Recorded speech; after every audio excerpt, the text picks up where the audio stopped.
नमस्कार. कृत्रिम बुद्धिमत्ता म्हणजेच आर्टिफिशियल इंटेलिजन्स AI.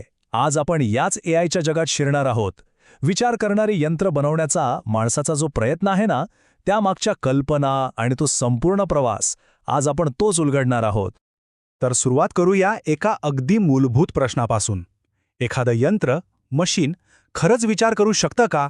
हा तोच प्रश्न आहे ज्याच्यामुळे AI नावाचं हे अख्खं क्षेत्र जन्माला आलं. आणि खरं सांगायचं तर आजही शास्त्रज्ञ याच प्रश्नाचं उत्तर शोधत आहेत. मग ही सगळी सुरुवात झाली कुठून? ही कल्पना आली कुठून?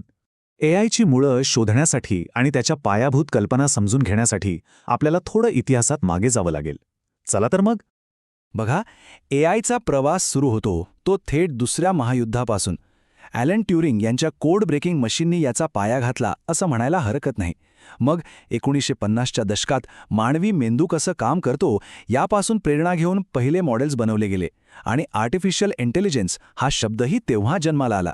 अर्थात सुरुवातीच्या उत्साहानंतर काही काळ सगळं काही थांबल्यासारखं झालं होतं. त्याला AI विंटर असंही म्हणतात. पण मग 1980च्या दशकात एक्सपर्ट सिस्टम आल्या आणि या क्षेत्रात पुन्हा एकदा जबरदस्त तेजी आली. अच्छा, तर ही ट्युरिंग टेस्ट म्हणजे नेमकं काय आहे? कल्पना करा, एक व्यक्ती प्रश्न विचारतीये आणि एका पडद्याच्या मागे एक माणूस आणि एक मशीन उत्तर देत आहेत. आता जर प्रश्न विचारणाऱ्या व्यक्तीला कळलंच नाही की कोणतं उत्तर माणसाने दिलंय आणि कोणतं मशीनने, तर समजायचं की ते मशीन ही ट्युरिंग टेस्ट पास झालं. AI किती प्रगत झालंय हे मोजण्याची ही एक खूप महत्त्वाची कसोटी आहे. बरं, इतिहासातून आता थेट वर्तमानात येऊया. आजच्या आधुनिक AI सिस्टीम कशा काम करतात ते पाहू. कोणतीही AI सिस्टीम असो, ती एका मूलभूत तत्वावर काम करते आणि त्याला म्हणतात एजंट. आता एजंट हा शब्द ऐकून गोंधळून जाऊ नका. अगदी सोप्या भाषेत सांगायचं तर एजंट म्हणजे अशी कोणतीही गोष्ट जी आपल्या आजूबाजूच्या परिस्थितीला समजू शकते आणि त्यावर काहीतरी ॲक्शन घेऊ शकते. जसं की आपण डोळ्यांनी पाहतो, हे झाले आपले सेन्सर्स, आणि हातांनी काम करतो, हे झाले आपले ॲक्च्युएटर्स. तसेच एक रोबोट कॅमेराने बघतो आणि त्याच्या रोबोटिक हाताने काम करतो. सोपं आहे ना? कोणताही AI एजंट असो, तो याच 3 स्टेप्सच्या लूपमध्ये काम करतो. पहिली स्टेप आकलन, म्हणजे सेन्सर्सच्या मदतीनं आजूबाजूची माहिती गोळा करणं. दुसरी स्टेप निर्णय, म्हणजे मिळालेल्या माहितीच्या आधारावर आता पुढे काय करायचं हे ठरवणं.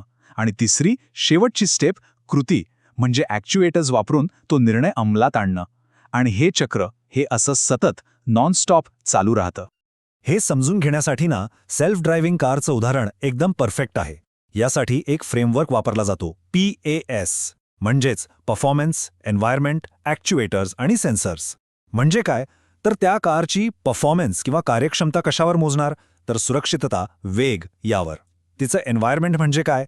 तर रस्ते, ट्रॅफिक, पादचारी. तिचे ॲक्च्युएटर्स कोणते? तर स्टिअरिंग व्हील, ब्रेक. आणि सेन्सर्स तर कॅमेरा, GPS, सोनार. बघा, या फ्रेमवर्कमुळे कोणत्याही AIचं काम काय आहे हे ठरवणं किती सोपं होतं.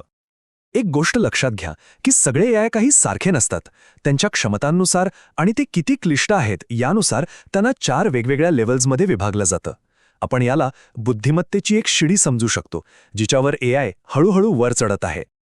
आज आपण जेवढे AI वापरतो ना, त्यातले बहुतेक याच 2 प्रकारांमध्ये येतात. एक म्हणजे रिॲक्टिव्ह मशीन्स. हे फक्त समोरच्या परिस्थितीवर रिॲक्ट करतात, यांना भूतकाळ वगैरे काही आठवत नाही. आणि दुसरे म्हणजे लिमिटेड मेमरी मशीन्स. हे निर्णय घेण्यासाठी जुन्या अनुभवांचा पण मर्यादित अनुभवांचा वापर करतात. सोप्या शब्दात सांगायचं तर या दोन्हींमधला मुख्य फरक आहे तो मेमरीचा, म्हणजेच स्मृतीचा. तर शिडीची पहिली पायरी आहे रिॲक्टिव्ह मशीन्स. हा AIचा सर्वात सोपा प्रकार आहे. हे फक्त समोर जे काही आहे त्यावर प्रतिक्रिया देतात. ह्याचं सगळ्यात क्लासिक उदाहरण म्हणजे IBMचा डीप ब्लू कम्प्युटर. आठवते? ज्याने 1997 मध्ये गॅरी कास्पारोवला बुद्धिबळात हरवलं होतं. तो फक्त समोरच्या चालीवर प्रतिक्रिया देत होता. त्याला आधी काय झालं, खेळ कसा सुरू झाला याच्याशी काही देणं घेणं नव्हतं.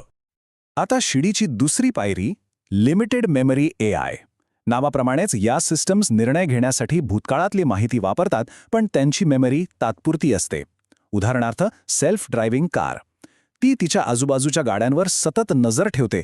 काही सेकंदांपूर्वी एखादी गाडी कुठे होती हे लक्षात ठेवूनच ती आपला वेग किंवा दिशा बदलते. ही स्मृती कायमची नसते, पण त्या क्षणासाठी खूप महत्त्वाची असते. आता ही स्लाईड बघा. इथे खूपच इंटरेस्टिंग गोष्ट आहे. 2015 साली इमेज ओळखण्याच्या बाबतीत AIनं पहिल्यांदाच माणसाला मागे टाकलं.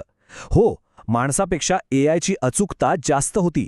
आणि ह्याच एका गोष्टीमुळे आज आपल्या फोनमधलं फेस रिकग्निशन किंवा मेडिकल सायन्समधलं इमेजिंग इतकं प्रगत झालं आहे.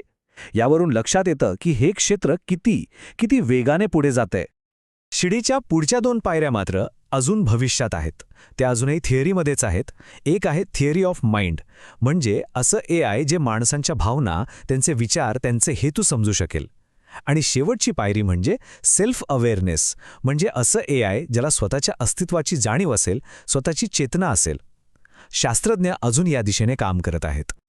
बरं, आता आपण या प्रवासाच्या शेवटाकडे आलो आहोत. भविष्याकडे पाहताना प्रगत एआयमुळे आपल्यासमोर काही खूप मोठे आणि गहन प्रश्न उभे राहणार आहेत. चला त्यावर एक नजर टाकूया.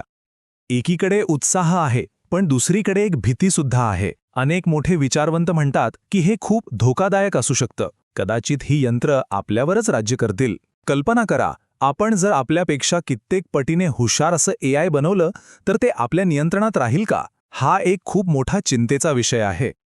आणि शेवटी जाता जाता एक प्रश्न. विचार करा, जर भविष्यात खरंच एखाद्या एआयमध्ये स्वतःची चेतना निर्माण झाली, त्याला स्वतःच्या अस्तित्वाची जाणीव झाली, तर मग काय? त्याला आपण एक मशीन, एक वस्तू समजायचं की एक सजीव? त्याला काही हक्क, काही अधिकार असायला हवेत का? या प्रश्नाचं उत्तर जे काही असेल तेच एआयचं आणि कदाचित आपलंही भविष्य ठरवेल.